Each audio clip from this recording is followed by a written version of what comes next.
శ్రీ గురుభ్యో నమ. శ్రీ వందే శంభోమాపతిం సురగురుం వందే జగత్కారణం వందే పన్నగభూషణం మృగధరం వందే పశూనాం పతిం వందే సూర్యశశాంక వాహినీనయనం వందే ముకుందప్రియం వందే భక్తజనాశ్రయం చ వరదం వందే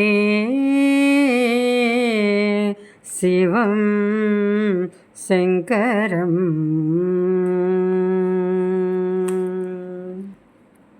భ్యో నమః.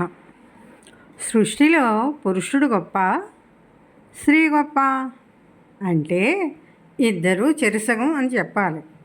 స్త్రీ పురుషులిద్దరూ సమానమే.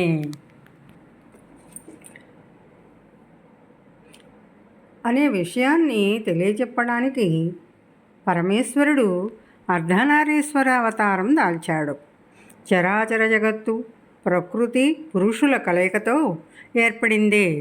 పార్వతీదేవి అడిగింది, పరమేశ్వరుడు కాదనడం. పరమేశ్వరుడు మాట పార్వతీ జవదాటదు. అందుకే వారిది ఆదర్శ దాంపత్యం. మన దేవతల్లో శరీరంలో సగభాగం భార్యకు ఇచ్చినటువంటి దేవుడు ఒక్క పరమేశ్వరుడే. ఈ మూర్తిలో మనం ఒకేసారి అయ్యను అమ్మను కూడా దర్శించవచ్చు.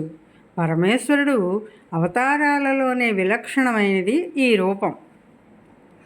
ఒకసారి భృంగి పరమేశ్వరుడి పాదాలకు మొక్కాడు. ఆయనకు ప్రదక్షిణలు చేశాడు. పక్కనే ఉన్న పార్వతీదేవిని చూడలేదు. ఆమెకు కనీసం నమస్కరించలేదు. విశేషం ఏమిటంటే పార్వతీ పరమేశ్వరులు ప్రక్కనే ఉన్నారు. అమ్మను వదిలిపెట్టి అయ్యకు మాత్రమే ప్రదక్షిణం చేశాడు ఆ భక్త శిఖామణి. పార్వతీదేవికి అతడి ప్రవర్తన వింతగా తోచింది. అది గమనించి చిరునవ్వుతో పరమేశ్వరుడు ఇలా అన్నాడు, దేవి, మోక్ష సాధకులకు ఐహిక సుఖాలతో పనేముంది? నీ ద్వారా మోక్షం లభించదు కదా అన్నాడు. పార్వతీదేవికి మనస్సు చివుక్కుమంది. అయినా అప్పటికి సరిపెట్టుకుంది. మరుసటి రోజు పార్వతీ పరమేశ్వరులు ఏకాంతంగా కూర్చున్నారు. భృంగి వచ్చాడు. పరమేశ్వరుని పూజించుకుందామని, పార్వతీదేవి అతన్ని పరీక్షిద్దామని స్వామికి చాలా దగ్గరగా జరిగి కూర్చుంది. భృంగికి ఏమీ పాల్పోలేదు.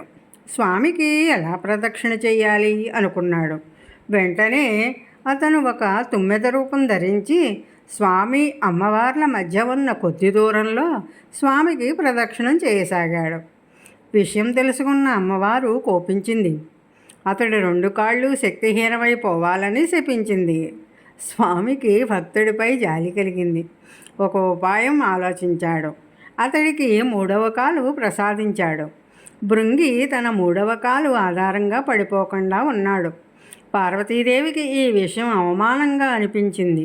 కైలాసాన్ని వీడి గౌతమ మహర్షి ఆశ్రమానికి చేరుకుంది. కైలాసంలో జరిగిన విషయాన్ని తెలుసుకొని పార్వతీదేవికి శివుడు దేహంలో సగభాగం పొందే మార్గం తెలియజేశాడు గౌతమ మహర్షి. అమ్మవారు శివుని గురించి కఠోర దీక్ష చేసింది. ఆ దీక్షకు మెచ్చిన శివుడు ప్రత్యక్షమయ్యాడు. పార్వతీదేవి, స్వామి, నేనెన్నడూ నిన్ను ఎడబాయకుండునట్లు వరమిమ్ము, నీ శరీరంలో సగభాగం ఇమ్ము అని అడిగింది. పరమేశ్వరుడు అనుగ్రహించాడు.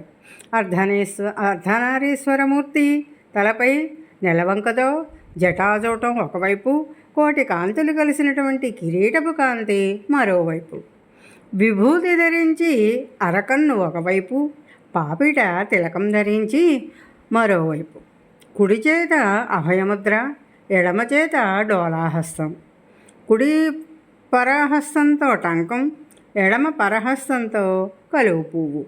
కుడివైపు పురుష ఉదరం, ఎడమవైపు వయోపీనోన్నత స్తనం. కుడి సగం పులితోలు ధరించి ఎడమవైపు పట్టు పీతాంబరాలను ధరించింది.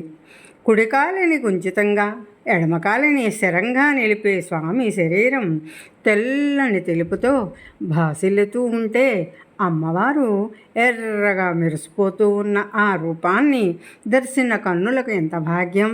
అనేక స్తోత్రాలు చేశారు సురులు మనులు. నాటి నుండి శివుడు అర్ధనారీశ్వరుడయ్యాడు. భార్యకు తనతో సమాన స్థాయిని కల్పించినటువంటి ఆయన తరతరాలకు ఆదర్శ పురుషుడయ్యాడు. ఈ రూపాన్ని శివుడు నిరాకార రూపమైన శివలింగంలో కూడా చూపుతాడు.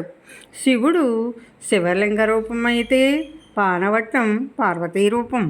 ఆ విధంగా అర్ధనారీశ్వర రూపాన్ని పొందినటువంటి ఘటన అది. స్వస్తి.